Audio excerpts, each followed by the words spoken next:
आप अपने आप को बड़े पढ़ा लिखा गवार कह करके तो नहीं छुप सकते उसके पीछे। आपने उनसे कहा कि तू मुझे मिल जा, मैं तुझे मसल दूंगा। बहुत अच्छा, हाँ ये हमने कहा क्योंकि उन्होंने कथावाचकों को पाखंडी कहा था। जिस विषय पर आपने ये टिप्पणी किया है, उन्होंने कथावाचक, हमने कहा कथावाचक हो सकते पाखंडी, पर पर्टिकुलर नाम लीजिए, सब नहीं हो सकते। इस भारत में जगतगुरु स्वामी रामभद्राचार्य भी है, मुरारी बापू भी कथाव्यास है, पूज्यपाद श्री मलुक पीठाधीश्वर भी कथाव्यास है, उनमें एक दास भी है। ये महापुरुषों पे आज तक कोई इल्जाम नहीं है, और इन महापुरुषों पर इल्जाम नहीं है तो सब कथावाचक। भाई एक पत्रकार गलत हो सकता, सब नहीं हो सकता। हम अगर सबको कहें कि सब पत्रकार ऐसे होते हैं तो ये हमारी धूर्तता होगी। तो उसने सब कथावाचकों को ऐसा कहा था, तब हमने उसको कहा था कि भाई अगर तुम ऐसा कहो तो महापुरुषों के बारे में तो किसी को नहीं कहना चाहिए, तो बात ठीक है, तय है। रामचरितमानस के बारे में नहीं कहना चाहिए तो तय है। तो उसके लिए अगर ऐसा मसला कह दिया समझाने के लिए, वो है तो हमारा चेला। लेकिन आपने संत तुकाराम के बारे में क्या कहा? संत तुकार को हाँ। आपने कहा संत तुकाराम की लुगाई रोज उन्हें मारती थी, रोज पीटती थी डंडे से। तो किसी ने उनसे पूछा तुम रोज लुगाई से पिटते हो, शर्म नहीं आती? इसमें बोलचाल की भाषा में थोड़ा सा वो हुआ। हमने एक कथा पढ़ी थी एक पुस्तक में, उसमें लिखा था कि उनकी पत्नी झगड़ालू, बड़ी ईर्षालु थी, बड़ी विचित्र थी, और वो संत तुकाराम जी को एक बार गन्ने के लिए भेजती, गन्ना वो एक लेकर शाम को आते तो वो उनके शरीर पर प्रहार कर देती, एक गन्ने के 2 टुकड़े हो जाते। पर तुकाराम बहुत अद्भुत महापुरुष थे, उन्होंने कहा देख तू कितनी ज्ञानवान है, पहले गन्ना एक था हम लोग 2 थे, तूने मेरे शरीर पर प्रहार करके गन्ने के 2 टुकड़े कर दिया, अब एक तू चूस एक मैं लूं। तो लेकिन आपने जो बोलचाल उसमें बिगड़ा है, जिस अंदाज में कहा था वो सम्मानजनक नहीं था, समाज के लिए असभ्य था, इसमें कोई संदेह नहीं है। लेकिन हम अपनी भाषा से समझने का कोशिश करते हैं, जो कई बार हमारी भाषा लोगों के अनुरूप फिट नहीं है। कभी आपको नहीं लगता कि संत तुकाराम जैसे महान संत के बारे में ये कह दिया, उसके लिए हमें गलती माननी चाहिए? बिल्कुल, अगर ये किसी की भावनाओं को ठेस पहुंचा तो संतों के प्रति हमारे हृदय में अथाह प्रेम है, अथाह प्रेम। और हम स्वप्न में भी, हम तो खुद साधु परंपरा से जीवित हुए हैं, नालायक से बोलने लायक संतों के कारण हुए, और हम अगर संतों का अनादर करेंगे तो अपनी जिंदगी में हम रहेंगे कहां? तो हम तो विनम्रता पूर्वक अगर किसी को ठेस पहुंचा तो हमें नहीं लगता कि हमारे द्वारा उनको ऐसा कहा, लेकिन अगर किसी को ठेस पहुंचा और शब्द ऐसा मुंह से फिसल गया तो हम क्षमा प्रार्थी, कोई संदेह। अब मैं एक और उदाहरण आपको बताता हूँ।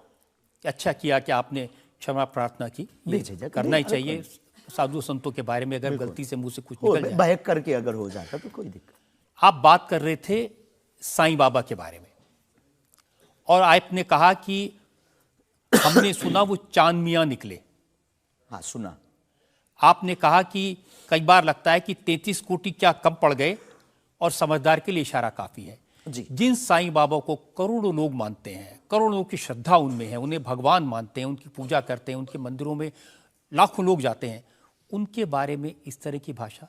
बात ये थी, प्रश्न ये था क्या साईं बाबा हिंदू हैं या मुसलमान? हमने कहा हम तो उस वक्त थे नहीं भाई साहब, अगर होते तो देखते टोपी पहनते थे कि माला। तो हमने जो सुना है, कोर्ट ने कहा, ऐसा एक पत्रकार में पत्र वार्ता में निकला है कि वो चांद मियां है। उन्होंने, उनके जो कमेटी के लोग हैं, उन्होंने क्षमा मांगी, तो हमने यही बात उनको बता दी, बस प्रेस की बात बता दी। तो हमसे ज्यादा ये आरोप जिस पत्रकार ने ये छापा है उस पर उठना चाहिए। नहीं, लेकिन आपके कहने से लोगों की भावनाएं आहत हुई। हमारा किसी भी संत के प्रति अनादर नहीं, सब धर्मों के प्रति सम्मान है। जो जिस धर्म को मान रहा बलपूर्वक उसको मानना चाहिए। हम सिर्फ अपने धर्म के कट्टर हैं, सिर्फ ये बताना चाहते हैं हम आपको। तो साईं बाबा का सम्मान करते हैं आप? बेझिझक, संत के नाते, संत के नाते बेझिझक। हमें बाबा साईं बाबा से क्या आपत्ति है, क्या विपत्ति है?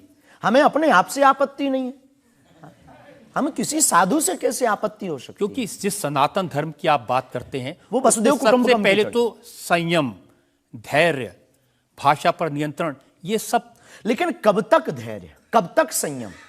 राम की यात्रा पर कब तक पत्थर सहेंगे? पालघर के संतों को बर्बरता के साथ मारा जाता है, कब तक सहेंगे? रामचरितमानस की प्रतियां जलाई जाती हैं, कब तक सहेंगे? संतों को पाखंडी इस देश में बताया जाता है, कब तक धैर्य और संयम रखें? एक दिन भगवान का भी धैर्य खो गया था और उन्होंने भी बाण मार करके समुद्र को सुखा दिया था और रावण का दमन कर दिया था। तो हम कब तक धैर्य, ये भोले भाले लोग, ये भोले भाले सनातनी कब तक ये धैर्य सहेंगे? और एक बात हम आपकी अदालत में बोल देते हैं, सनातन के लिए अगर हमारे प्राण जाते हों और अगर लोगों की दृष्टि में हम असंयमित हैं तो ये हमें बने रहने दीजिए। देखिए, सनातन धर्म के बारे में आप अच्छी बातें कही, किसी को आपत्ति नहीं है, लेकिन अभी जो आप इतनी जोर जोर से कह रहे थे कब तक बर्दाश्त करें, कब तक बर्दाश्त करें, तो कौन आपको बर्दाश्त करने को कह रहा है? जो ये प्रतियां जला रहे हैं, जो संतों को मार रहे हैं, जो सनातन के खिलाफ झूठा प्रचार कर रहे हैं, जो संतों के खिलाफ और सनातन की संस्कृति को छिन्न भिन्न करने के लिए मूवी बना रहे हैं। जब आप ऐसी बातें कहते हैं ना, तो असदुद्दीन ओवैसी जैसे लोगों को ये कहने का मौका मिलता है कि इन लोगों को अनाप शनाप बातें करने का अधिकार दे दिया सरकार ने। उनको लगता है कि इस तरह की बातें करते हैं उससे समाज में नफरत पैदा होती है, दीवारें खड़ी होती हैं। हम करें तो चोरी, वो करें तो सीना जोरी। उनके मंचों से मारने काटने की बात होती तब नहीं, अक्षरधाम में 40 हिंदुओं को मारा जाता तब नहीं है, उनके खुले मंच पर धर्म परिवर्तन करवाया जाता है तब कुछ नहीं होता है। उनके खुले मंच पर संतों को, कितने संतों की हम आपको वीडियो क्लिप ना दिखा दें, उनके खिलाफ टिप्पणी की, गाली बकी गई, यहां तक कि हमको भी रोज 500 गालियां आज दी जा रही। तो क्या ये सही है? इंडिया टीवी हर वक्त हर जगह डाउनलोड करने के लिए सर्च करें India TV news Google play store या ऐप स्टोर पर।